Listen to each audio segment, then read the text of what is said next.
Hello everyone, steno with अरियंत YouTube channel पर आपका स्वागत है।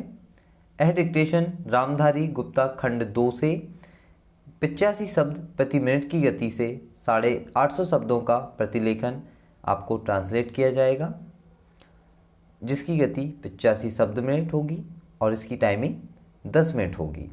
चलिए तो डिक्टेशन प्रारंभ करते हैं। डिक्टेशन 5 सेकंड बाद। आइए आज हम अपने विचारों को उस दिन तक ले जाएं जब हमने गणराज्य की घोषणा की थी। अपनी विकास की योजनाओं के संबंध में हमने वास्तव में काफ़ी प्रगति की है, परंतु क्या हम भारत के सब नागरिकों को दरिद्रता, अभाव तथा कष्ट से मुक्त करा पाए हैं? प्रकृति की शक्तियों को अपने अधीन करने और जनता के कल्याण के लिए उन्हें नियंत्रण में लाने की दिशा में भी हम आगे बढ़े हैं, किंतु हम यह नहीं भूल सकते कि कुछ महीने ही हुए हमें भारत के उत्तर पूर्वी प्रदेशों में भयानक बाढ़ का सामना करना पड़ा था, जिसके कारण यातायात के साधन छिन्न भिन्न हो गए और वहाँ की जनता को भारी हानि उठानी पड़ी। निसंदेह साक्षरता प्रसार और रोगों के निराकरण के महत्वपूर्ण उपाय भी हमने सोचे हैं, यद्यपि अभी भी देश के बहुत से भागों में निरक्षरता और बीमारी पर्याप्त मात्रा में दिखाई देती है।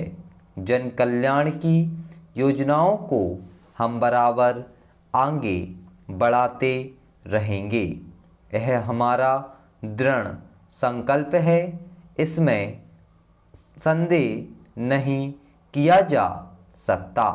इन योजनाओं के पूरे होने के संबंध में जो प्रयास अब तक किया गया है, उससे भी हमें असंतुष्ट नहीं होना चाहिए।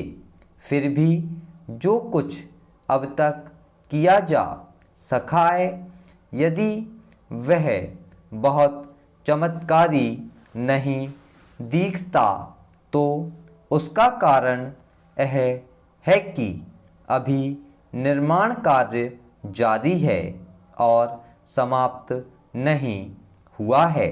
राष्ट्र के निर्माण में समय की आवश्यकता होती है।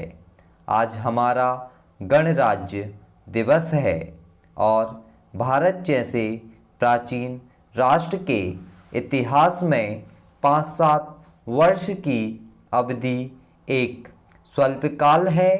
आइए अब हम विगत वर्ष की घटनाओं पर नज़र डालें और यह देखें कि विकास के कार्यों और निर्माण योजनाओं की दिशा में हम कहां तक आगे बढ़ सके हैं। यदि मुझसे यह कहा जाए कि बीते वर्ष की घटनाओं का वर्णन मैं एक वाक्य में करूं, तो मैं कहना चाहूँगा कि संविधान में दिए गए निर्देशों के अनुसार हमने समस्त राष्ट्र के साधनों को ऐसे ढंग से जुटाना आरंभ कर दिया है जिससे यह स्पष्ट हो जाता है कि भारत में कल्याणकारी राज्य की स्थापना का श्री गणेश हो चुका है। पिछले वर्षों में हमने जो संकल्प और दावे किए थे, अब वे मूर्तिमान होने लगे हैं। इसलिए अब यह समझना कठिन नहीं है कि राष्ट्र किधर जा रहा है और आगामी 10 या 15 वर्षों में हम किस स्थिति में होंगे। महानदी घाटी योजनाओं पर कार्य बराबर जारी है। इनमें से एक योजना भाखड़ा नांगल योजना से बहुमूल्य पानी और बिजली पंजाब, पेप्सू तथा राजस्थान के भागों को मिलने भी लग गई है। दामोदर घाटी योजना से कुछ समय हुआ बिजली प्राप्त होने लगी थी और हीराकुंड, चंबल तथा दूसरी महान योजनाओं की भांति यह योजना भी यथेष्ट रूप से आगे बढ़ रही है। भाखड़ा नंगल योजना का प्रथम चरण समाप्त होने से अब यह स्पष्ट है कि इन महान योजनाओं के द्वारा देश में कितने महत्वपूर्ण परिवर्तन हो जाएंगे। महोदय, कोसी नदी, जिसे शोक और दुख का सूचक माना जाता है, इस वर्ष फिर अपने प्रकोप से महान हानि का कारण बनी। अब इस नदी पर काबू पाने और इसकी उपद्रवी लीला समाप्त करने के लिए भी योजना तैयार हो गई है। इस योजना की रूपरेखा तैयार हो चुकी है और निर्माण का काम हाथ में लिया जा चुका है। आशा है इस योजना के निर्माण से बड़े पैमाने पर जनसाधारण को सेवाएं उपलब्ध होंगी। जब यह नया परीक्षण सफल होगा तो महान योजनाओं के निर्माण में और भारत की महान जनशक्ति के उपयोग के संबंध में हमारी जानकारी और अनुभव में महत्वपूर्ण वृद्धि होगी।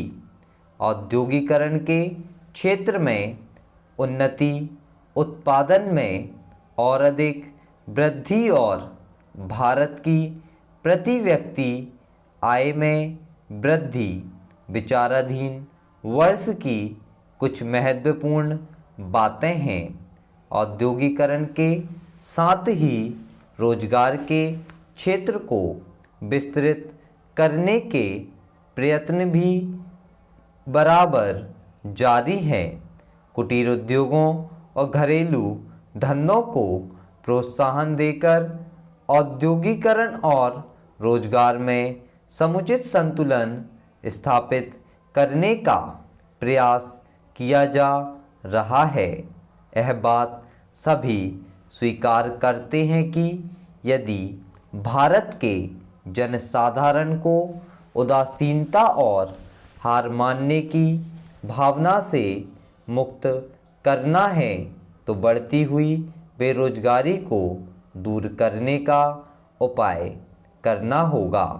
इस दिशा में घरेलू उद्योग धंधे बहुत से लोगों को आंशिक या पूर्ण उपयोगी काम देकर इस समस्या का बहुत कुछ समाधान कर सकते हैं। इसलिए पंचवर्षीय योजनाओं में पुराने घरेलू उद्योगों को पुनर्जीवित करने और चालू कुटीर उद्योगों को प्रोत्साहन देने की व्यवस्था की जा रही है। विदेशी मामलों के क्षेत्र में हमारी सफलता और भी अधिक है। हमारी नीति, जिसे मैं सक्रिय और सौदेश्य तटस्थता की नीति कहना चाहूँगा, वास्तविक व्यवहार में किसी भी देश अथवा यहाँ के लोगों को अपना शत्रु ना समझने की नीति है। इस नीति के फलस्वरूप हमें विश्व शांति के पक्ष की कुछ सेवा करने का अवसर मिला है। हम प्रसन्न और आभारी हैं कि संसार के राष्ट्रों में भारत का स्थान इतना ऊंचा है। इंडोचीन निरीक्षण और नियंत्रण अंतर्राष्ट्रीय आयोग की अध्यक्षता हमने स्वेच्छा से स्वीकार की है। स्टॉप। यदि यह वीडियो आपको पसंद आती है तो आप वीडियो को लाइक करें, चैनल को सब्सक्राइब करें और ज़्यादा से ज़्यादा लोगों में शेयर करें। जय हिंद। Thank you.